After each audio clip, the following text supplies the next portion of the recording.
Netanyahu ने कहा है कि हम पर हमले की आशंका को दूर किया, थैंक यू कह रहे हैं वो, साथ देने के लिए शुक्रिया दोस्त ट्रंप। वो ट्रंप को थैंक यू कह रहे हैं। आतंकी सरकार के पास परमाणु नहीं हो, इसके लिए हम पूरी कोशिश करेंगे। ईरान पर हमले के बाद नेतन्याहू का ये पहला जो है वो बयान आ चुका है, यानी दोनों एक ही पेज पर है। और वो एक तरफ इशारा कर रहे हैं कि अमेरिका ने आगाह कर दिया था और उसके बाद इजराइल ने ये स्टेप लिया है।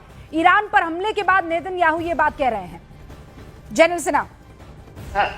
जी हाँ, देखिए इस बार तो ये मानना आपको पड़ेगा कि उन्होंने डिसाइसिव एक्शंस लिए हैं। अमेरिका ने कहीं विली नीले नहीं किया है। हाँ। आप जितने नेवल एसेट्स खड़े किए हैं, जितने एयरक्राफ्ट लेकर आए हैं, और देखिए लोग कह रहे थे कि शायद ना करें, मगर ये एक बोल्ड स्टेप है और ये डायरेक्ट चैलेंज कर रहा है चाइना को, क्योंकि पर्शियन गल्फ में या जो हरमोज हैं, हाँ। दोनों के स्ट्रेट के अंदर में वो कहते हैं कि पूरी नेवी को बर्बाद कर देंगे। उनको अभी एड्रेस आया था उनका थोड़ी देर पहले, वो कहते हैं कि हम ईरान की नेवी को बर्बाद करेंगे।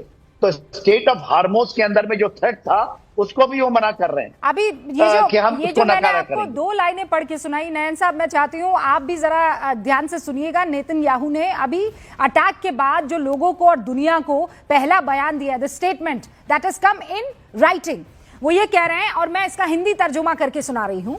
मेरे भाइयों और बहनों, इजराइल के नागरिकों, अभी करीब 1 घंटे पहले इजराइल और अमेरिका ने मिलकर एक कार्रवाई शुरू की है। इसका मकसद ईरान के उस आतंकी शासन व्यवस्था से पैदा हुए अस्तित्वगत खतरे को खत्म करना है। मैं हमारे घनिष्ठ मित्र राष्ट्रपति डोनाल्ड ट्रंप का उनके ऐतिहासिक नेतृत्व के लिए धन्यवाद करता हूं। पिछले 47 सालों से आयतुल्ला शासन, इजराइल की मौत, यानी वो जो डेथ टू इजराइल बात कहते हैं, इजराइल की मौत और डेथ टू अमेरिका जैसे नारे लगाता रहा है। उसने हमारा खून बहाया है, कई अमेरिकन्स की हत्या की है और अपने ही लोगों पर अत्याचार किए हैं। ऐसी हिंसक और आतंकी व्यवस्था को परमाणु हथियार रखने की इजाजत नहीं दी जा सकती है, क्योंकि इससे पूरी मानवता खतरे में पड़ सकती है। हमारी ये संयुक्त कार्रवाई बहादुर ईरानी जनता के लिए ऐसे हालात पैदा करेगी जिनमें वो अपने भविष्य का फैसला खुद कर सके।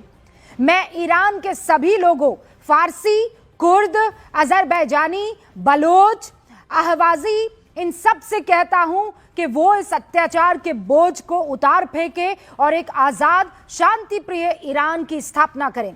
और मैं इजराइल के नागरिकों से अपील करता हूं कि वो होम फ्रंट कमांड के निर्देशों का पालन करें।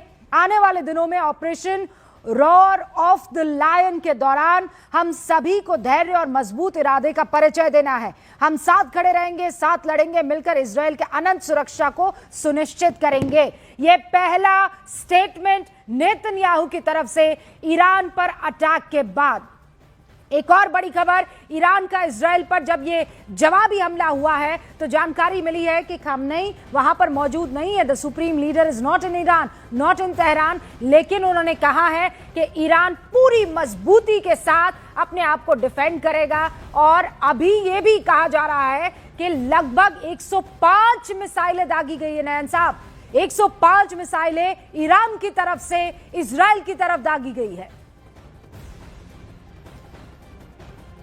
जैसे आप बता रहे हो 3 जगहों पे अटैक गए हैं। पहला इजराइल के ऊपर, जितने भी अमेरिका एयर बेसिस हैं उन पे भी ने अब की है वो ये है कि उन्होंने अमेरिका की जो शिप्स हैं उनके ऊपर भी अटैक बोल दिया है।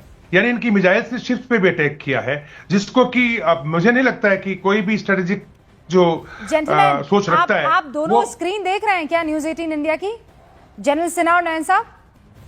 जी। अच्छा, ये जो तस्वीर है, क्या आप मुझे बता सकते हैं कि ये इजराइल के हाइफा की तस्वीर हो सकती है या फिर ये ईरान की? क्योंकि सायरन तो ऐसा लग रहा है जैसे ये, क्योंकि हम गाड़ी के नंबर प्लेट भी नहीं देख पा रहे हैं।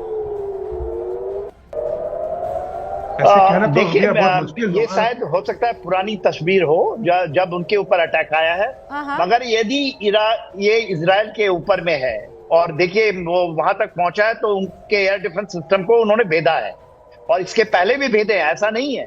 उन्होंने उनके पूरे सिस्टम को इंक्लूडिंग थार्ड जो उन्होंने अमेरिका ने उनको वहां लगाए थे या उनके पेट्रियट सिस्टम अच्छा है, सर, इसको उन्होंने भेजा है। एक्चुअली ये अभी मेरी टीम ने मुझे बताया है कि these are the latest visuals.